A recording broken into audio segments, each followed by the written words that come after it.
Hello dosto, this is Vishakha Tagar and the topic we are going to discuss today is already discussed.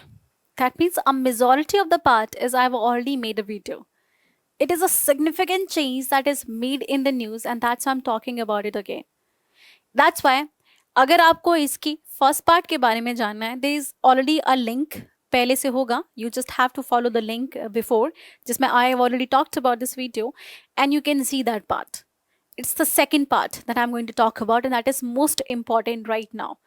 In the modern one that we are living, क्या हमारे ऊपर इतने control लगने चाहिए जितना हमारी सरकार हम पे लगाना चाहती है? आज हम इसी सवाल के ऊपर थोड़ा सा डिस्कस करेंगे. Let's just move ahead. Now, where did it all started? Like there is a poster behind me that is Save Lakshadweep.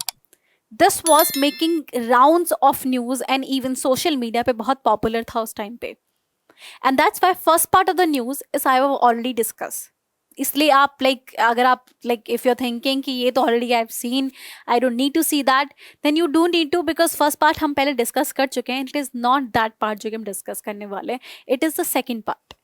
तो फर्स्ट पार्ट के बारे में मैं सिर्फ आपको थोड़ा सा ब्रीफली बताऊंगी कि हुआ क्या था. हुआ ये था कि the news is high court has stayed the Lakshadweep official order. अगर आपने पहली वीडियो देख रखी है तो आपको पता होगा कि लक्षद्वीप में ऑर्डर क्या आए थे. But it is this news that we are covering कि high court has stayed the officials order. Lakshadweep में कुछ चेंजेस आए थे और उनको रोक दिया गया है. उसमें से सिग्निफिकेंट पार्ट को रोका गया है.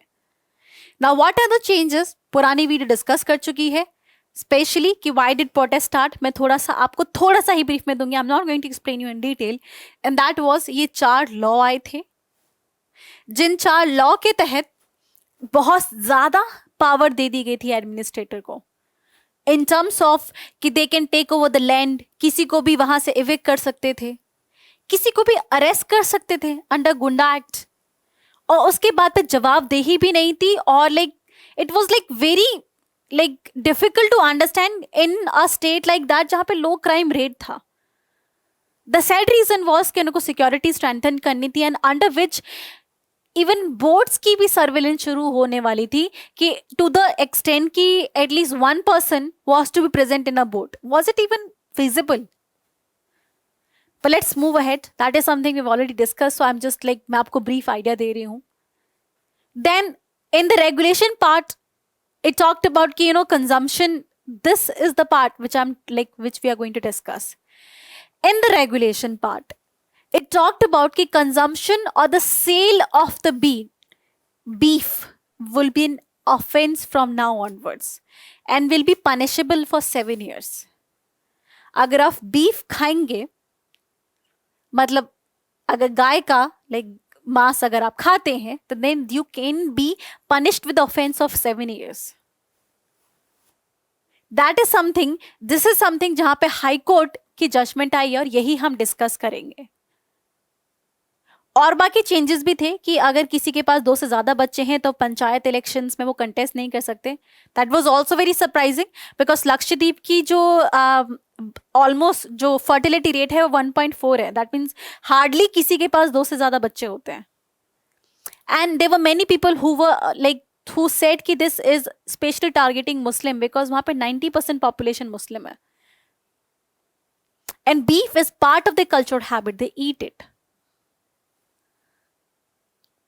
But if that is the case, then why did government came up with this? क्या social propaganda था? Yes, मीडिया में तो यही चल रहा है कि this not exactly the media जो आप देखते हैं national उस पे, but in social media various channel can talk about this might be part of propaganda. But what government said was this, that it wanted the development of Lakshadweep on line of Maldives. Lakshadweep को international tourist hub बनाना चाहते थे. But इस statement में बहुत सारी दिक्कतें थी which I talked in my video. Right, बहुत सारी दिक्कतें थी इसीलिए पीपल स्टार्टेड प्रोटेस्टिंग. और दिक्कतें कुछ इन लाइंस पे थी कि there was this entire act was arbitrary and discriminatory. मतलब इतने सारे कॉन्स्टिट्यूशनल आर्टिकल आपने वायलेट किए थे कि article 14 right to equality. Everybody should have choice ना कि वो क्या खाना चाहते हैं. वाई टू डिस्क्रिमिनेट कि आप बीफ खा रहे नहीं खा रहे, तो बीफ खा रहे तो आपके अगेंस्ट एक्शन लिए जाना. या फिर आपसे लैंड छीन लेना, या फिर राइट टू इक्वालिटी, अगर आपके पास 2 से ज्यादा बच्चे तो पंचायत इलेक्शन नहीं लड़ सकते। 15, 19 फ्रीडम खाने पीने की, बोल पाने की, 300 right to property, that many, एक मतलब government was actually violating that many constitutional right. Not just this, it interfered with the traditional culture and food habits of the people.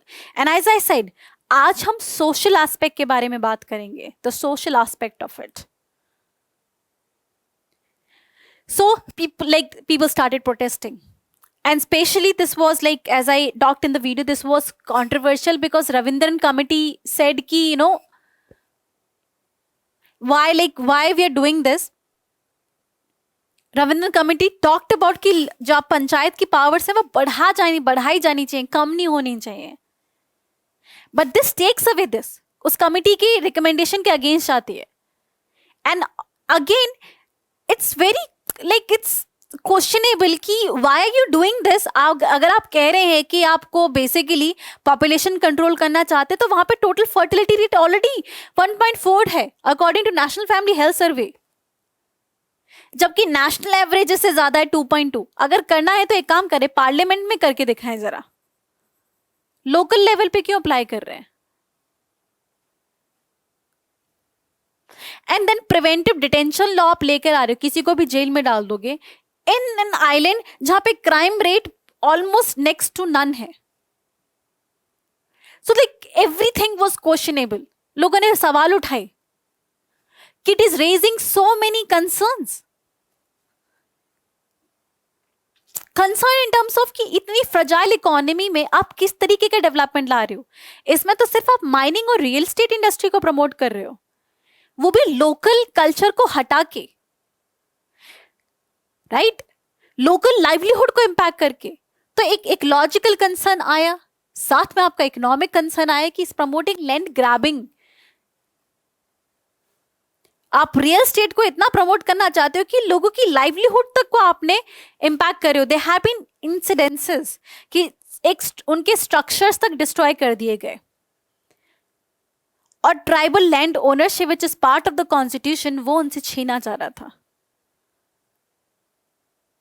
So because of which people started protesting कि this is my land, not your father's property, right? So people started protesting and there is so many questions.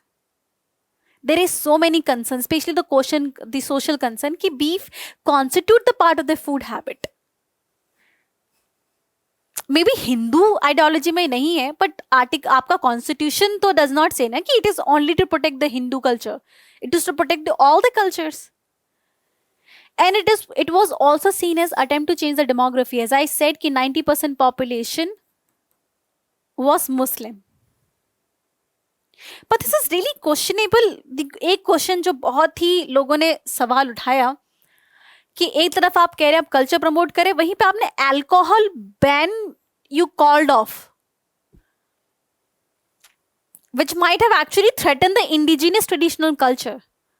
तो आप culture के against ही आप वो चीजें करने लगे। आपने Hindu culture you talk about, Gujarat को ड्राई स्टेट बना रखा है और यहीं पे alcohol ban is being called off here.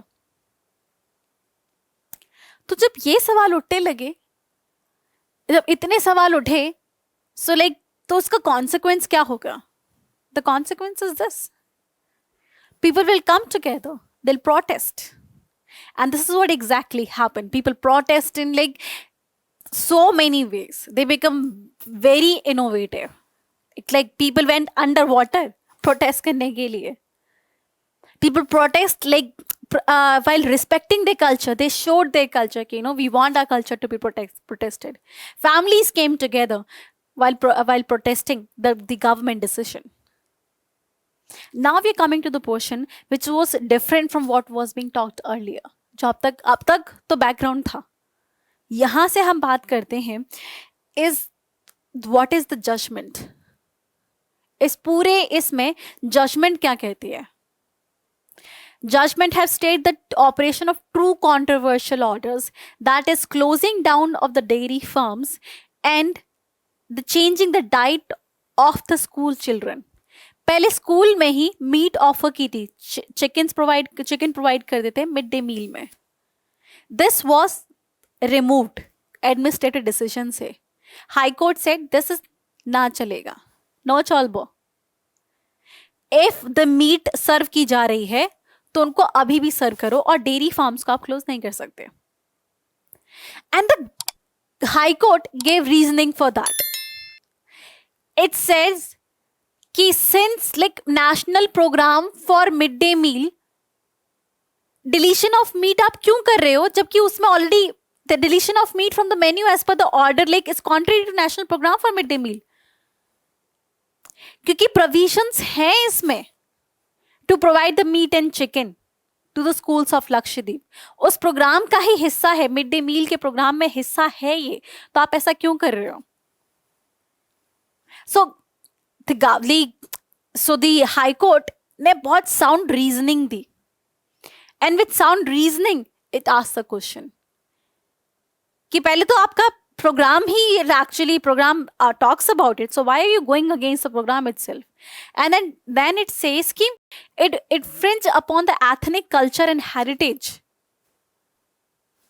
हमारी फूड जो हमारी आदतें होती हैं, बंगाली मछली खाना पसंद करते हैं, पंजाबी छोले भटूरे खाना पसंद करते हैं, यूपी में थोड़े पराठे कचौड़ी ज्यादा फेमस है, साउथ इंडिया में थोड़ा उत्तपम डोसा फेमस है, because it is part of that food is part of the culture habit. आप उनसे कैसे छीन सकते हैं? आप एक तरीके की डाइटरी हैबिट कैसे इन्फ्यूज कर सकते हैं just because it is part of one particular communities culture? बाकी सबको भी तो प्रोटेक्ट करना है, सबको इक्वल अधिकार होना चाहिए। हाई कोर्ट सेज कि आप उनके कॉन्स्टिट्यूशनल राइट पे हाथ लगा रहे हो। अब देन इट सेज कि फिजिशियंस इवन, तो हर तरीके के रीजन थे। इट टॉक्ड अबाउट कि प्रोग्राम के अगेंस्ट जा रहे हो आप कॉन्स्टिट्यूशन के अगेंस्ट जा रहे हो, आप कल्चर के अगेंस्ट जा रहे हो। And then court also talked about कि आप बेसिकली साइंस के अगेंस्ट जा रहे हो, बिकॉज फिजिशियंस हैव सेड कि non vegetarian food is essential for the growth of the children. अब वो हेल्दी है उनके लिए, उन वहां पर they it has become part of their diet, and that's why court came up with very sound reasoning, और इसलिए this judgment is very significant for us. और अब आते हैं important aspect, that is significance aspect, कि why this is important, because this is raising many question that ये कोई पहला इंसिडेंस नहीं है जब लोगों की डाइटरी हैबिट पे सवाल उठाए गए हैं कि वो क्या खाते हैं। महाराष्ट्र में काफी बैन लगाए गए हैं, काफी स्टेट्स में बैन लगाए गए हैं, and it is part of decade long politics over the food, कि खाने के ऊपर बहुत पॉलिटिक्स चलती है। वेयर इज कॉन्स्टिट्यूशन प्रोटेक्ट करता है right to free expression, right to freedom in personal liberty, article 19, article 21, but politics is going against it. And जितना जितना डेमोक्रेसी मॉडर्नाइज होती है, उनकी चॉइसेस उतनी मॉडर्नाइज हो जाती हैं।